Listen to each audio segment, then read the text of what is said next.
Ang mga taong 1970s, 1980s ay naging napakahirap na panahon sa ating bansa.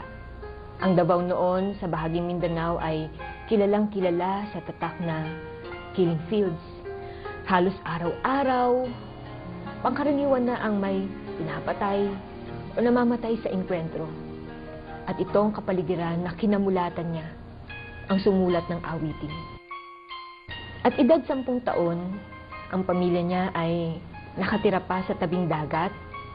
Kasama ng kanyang mga kalaro, madalas silang pumunta sa Pampang. At magugulat na lang sila dahil makakakita sila ng mga taong patay na lumulutang sa dagat. Mga putol-putol na bahagi ng katawan ng mga tao.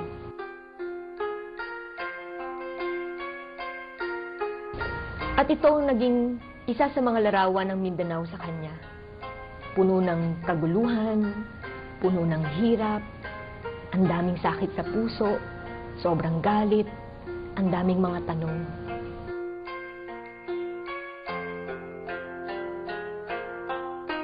At lalo na pag tinitignan niya mga kabataan, dahil tulad niya bata pa lang, lulong na sa droga, lulong na sa alak, kasama ang mga barkada, masasamang elemento, laman ng kalye.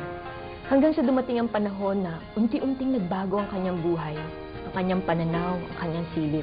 Sa kanyang puso, nagkaroon siya ng pagmamahal sa bansa, pagmamahal sa Diyos, at pangarap para sa susunod na henerasyon.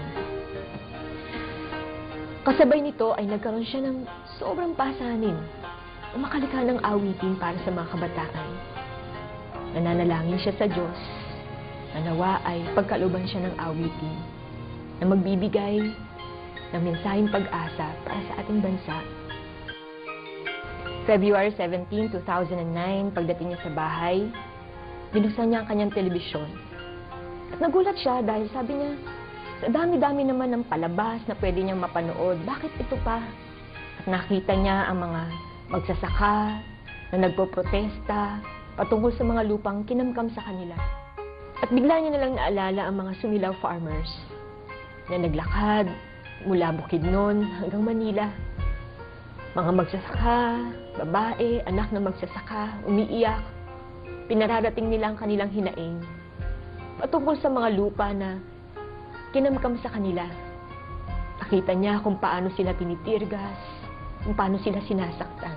Kung binigay ang tara noon, ng SAR ang lupa sa mga magsasaka ng Sumilaw, hindi na sana ngayon kami naghihirap. Hindi niya na nakayanan, sobrang bigat ng kanyang kalooban. Dali-dali siyang pumasok sa kanyang kwarto at iyak na iyak. Hanggang nagkaroon siya ng pandama na kumuha ng panulat, ng papel.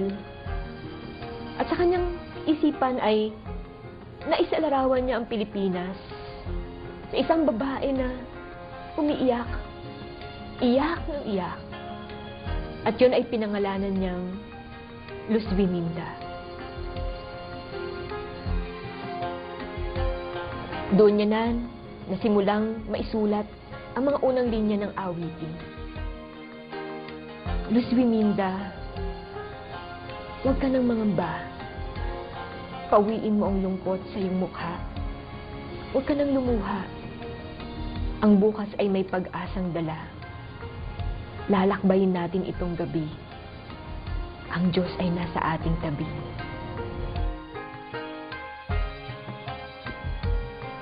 Gulat na gulat siya dahil mula umpisa hanggang matapos, wala siyang ginawa kundi umiyak na umiyak. Kaya sa bandang huli, nasabi niya, hindi ko to awitin. Ito ay awitin ng Diyos para sa ating bansa. Ito ay awitin ng Diyos para kay Luz Biminda.